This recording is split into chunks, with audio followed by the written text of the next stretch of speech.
Today, we are going to dive in about cultivating the different seeds that you need to grow your career and your business. Come listen. Welcome to the Behind Her Brand podcast with your host, Kimberly Spencer. Every week, join Kimberly and her guest for inspiring interviews with passionate business builders, corporate leaders, and catalysts of change. Plus, we will be sharing business and career building strategies and tools that you can use to grow. So let's dive into today's episode. Hey everyone, and welcome back to another Behind Her Brand podcast. I'm your host, Kimberly DeShields-Spencer, and today's going to be a fun topic because I'm going to actually do something a little different than I've done in the past. Typically, I love talking about marketing and branding, positioning, profit development, all the things. But today, I'm going to go on a different direction. I was asked to do a presentation the other day, and specifically, the meeting planner asked me, can you help us look at things differently? Because I feel like sometimes what we see isn't helping us in our growth. And so I decided to come from the direction of, in the Bible, there's a parable about the sower. And if you've ever heard of this parable, you know it deals with 4 different seeds, and all the seeds accomplish different things. And as I started to share about this and relate it to the different business principles, I realized that there's so much value in understanding these 4 seeds. And I wanted to cover them with you because here's the thing. So often what happens is we hear all the good information on how to grow a business. We read all the books. We look at the blogs. We listen to the podcasts, and it doesn't seem like we're getting the type of traction that we want. And we wonder why. And that's why I wanted to cover this, because sometimes it's not about the knowledge. It's not about the information. It isn't about that. Oftentimes it's us. Like, for example, the first seed that was discussed, it talks about that the seed fell and it didn't go anywhere. And so often how I correlate this is that we can hear really amazing information. We can listen to the best speakers, podcasts, etc. But oftentimes we listen but don't get an understanding. How often have you heard some amazing content or been at an event and you're looking around and everyone seems to be getting it but you?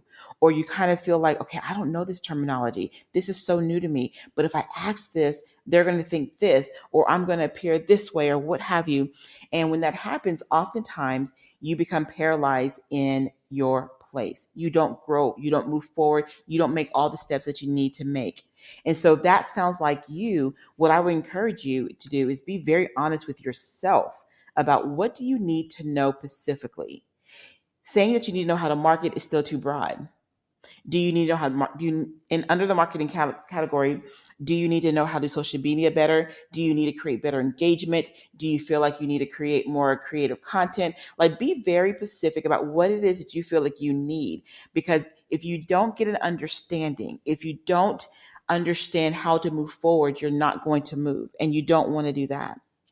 The second seed, this is how I relate it. It says you hear the information, you get excited, right? We all do when we hear something new and fresh, like, oh my gosh, I can't wait to implement this. But the commitment is not deep. And real growth cannot be sustained if the roots are not deep in what you're building. This typically shows up when you're very excited, go to an event, or someone presents an opportunity to you, whatever it might be, you're excited. And you're like, okay, this is going to be great. And your mind is rushing with ideas, right? You're ready to jump in, but you don't commit to learning. You don't commit to the process. You don't commit to the journey, or you go in and out. You tiptoe in for a couple of weeks, tiptoe out for a couple of weeks, or you have real strong, like, first week 1 and 2, you're killing it. And then the next couple of weeks is like life happens and you kind of trail off and you barely get back to it. So you tiptoe in, you tiptoe out. It's that seesaw effect. So the commitment and the roots are not deep. And if you're that type of person, typically you're a great starter, but not the strongest finisher. And so then you're going to see that jaggedness in the results of your life. Think about how many things you started and stopped, or how often someone comes to you for something and they're like, okay. And then oftentimes, if you're not a great finisher, it can harm relationships, especially if you're working with someone. So if this sounds like you, so what do you do in that? This is where you challenge yourself on consistency, or about consistency. Look at the things that causes you to typically go back and forth. Is it obstacles? Is it not really understanding? Is it having a strong start, but for whatever reason, something happens and it got you off track, and that you see that there's a pattern of getting off track and not getting back on. So that way, if you're more aware of what keeps you off track, what happens is when that time comes again, it's in the front and center. You're thinking, okay, this happens all the time. I keep doing this. I am not going to do this again. And then you put whatever parameters you need in place so that you don't get off track. Far too often, it is so simple to do that. Life can do that to you, which leads me to the third one. You get great information. Here, same thing as I mentioned before in the other two C's. You understand it. You're excited, but your environment is not conducive for growth. What happens is life keeps happening. So how is this different than number two? Very different. Number two has lack of consistency. Okay. Complete lack of consistency. Number three, you're pretty consistent. You have good track record. You know how to do business, how to build your career. But when life happens, you completely just stop. You stall. You don't do anything. And that to me is probably one of the saddest places to be in when you have good growth, you have everything there, you have the resources, everything that you need to move forward. But when life happens, or it can be naysayers, it can be worries of life, it could be a number of different things, and it just paralyzes you. And those are the people that you always see and you say, man, they had great potential. Man, if that one thing didn't happen, they could have went all the way through. That happens to so many people. They stop. And the fourth seed is you hear all the information, you have good soil, you go through life, but you're able to keep pressing through. So what's the difference between that seed and everything else? What makes that different than anything? Let me tell you what it is. So if you find yourself in this particular place right here where, like I mentioned, life happens, but you're able to keep pressing through. Here's what I want to challenge you on. And this is where seed 4 is such an important seed, is because you know how to toil the ground. You know how to cultivate the soil that you're growing in. And this is important. If you find yourself in seed 1, seed 2, seed 3, and you jump into, and you're like, okay, I want to get to seed 4. I want to be able to grow. I want to be able to accomplish things despite life happening. You have to remember and have to know and have to work through how to cultivate your own ground. You got to water it. You got to feed it. You got to pull out the weeds. The weeds might be mindsets. It might be people. It might be things that might be vices that hold you back. Whatever the weeds are for you, you got to pull them up and keep pulling them up. You have to recognize what holds you back. So if you're asking, okay, well, how does this have to do with marketing and branding? It has everything to do with it. Here's the thing.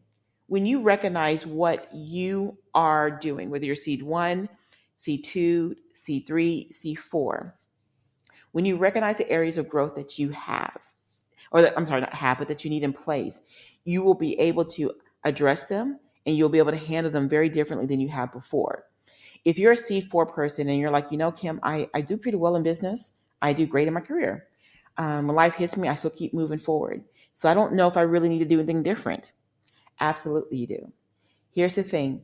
No matter how well you are able to handle things, you still got to keep growing. You still got to keep toiling that soil. Things are changing at a rapid rate all around us. So never get too comfortable to not tend to your own soil. So I'm going to leave you with 3 frames of thought. First, make sure that you cultivate an environment of growth and not limitations. Okay? Whatever it is that you're building before you, think about the environment that you're in. And the environment isn't just your physical space. It's the environment of your mindset, the environment of your words. What are you speaking? What are you saying? Your ear gates. What are you listening to? What are you looking at? What is the environment that you're looking at? What is the environment that you're taking in? What is the environment? This is where people come into play that you're talking to. Think about the environment that you're growing in. And the reason why I say not to grow in limitations, so often when we're growing and building and what have you, we keep thinking we don't have enough time. We don't have the resources. Oh, I can't sign up for that coaching program. Oh, I can't go here to this retreat. Oh, I can't do this. We can think in limitations and speak in limitations, and it hinders our areas of growth. You do not want to do that to yourself. You want to be in a place where you're consistently growing and faithfully challenging the environment that you're growing in. Second, make sure that you cultivate the skills that you know you need to grow. You may be a rock star when it comes to marketing or communication, team building, leadership. But if there's an area that you're like, I really need to work on this particular communication skill, or really need to work on this over here, whatever that looks like for you, whatever that is, challenge yourself to work on those areas. Do not feel ashamed or like, what, at this age, I should have already known this. Here's the thing. Every year we get 1 year older, we keep getting better and better and better, right? But also we keep learning new things. So keeping yourself up in a space of learning and growing will always, always propel you forward. And third, cultivate community. One of the best ways to consistently grow and apply the things that you are trying to do, the different the skill sets that you're growing in, the business you're trying to build, the career ladder you're trying to climb up, whatever it looks like, cultivate your community. Have your community be a body of people that just not support you, but they challenge you. They sharpen you. They inspire you. They tell you the truth. Having the right people around you, and it doesn't have to be a huge group of people. It could be a small body of people. Having the right people around you will make all the difference in your level of growth. So very quickly, I'm going to recap. Are you a seed one? You get information, but you don't have the understanding. Are you seeking the understanding? Number two, do you get great information, get all the tools and everything in place? You get excited, but your roots are not that deep. You're inconsistent. You don't stay with an idea long enough to see it grow. Number three, do you hear great information, but when life hits you, it knocks you completely out? You're consistent. You're excited. You understand the information. You got the information, but life just hits you and boom. Or are you number four? You are an amazing farmer. You get the information, understand it. You're consistent, but toiling the ground. You're really great at doing that. Now, are you consistently challenging yourself to stay in that space? I want to challenge you, if you find yourself in any of these areas, any of these spaces, to grow, to commit to that journey and that process. And that sounds kind of generic, right? But here's the thing. You and I all know growing is not simple. It is not easy. It can be painful. It can stretch you. It can do all these different things. But if you're not committing to the stretching, if you're not committed to the growing, you're not committing to toiling your soil and pulling up what doesn't need to be there anymore. If you're not committed to that, you're going to stay stuck between 2 and 3, the inconsistencies and not growing where you really need to grow. So I want to challenge you to cultivate an environment for growth, cultivate your skills, and cultivate your community. Okay. So thank you again for joining us for another Behind Her Brand podcast. I am your host, Kimberly DeShields-Spencer, and I would love to invite you to join our community. Be a part of our Facebook. You can find us at Behind Her Brand. Join us on Instagram. You can find us there also, Behind Her Brand, and it has us a lowercase dash. Be a part of what we're doing. We are all about encouraging, equipping, challenging, inspiring, and supporting women on their journey of becoming who and what they are. All right, you guys have a wonderful day.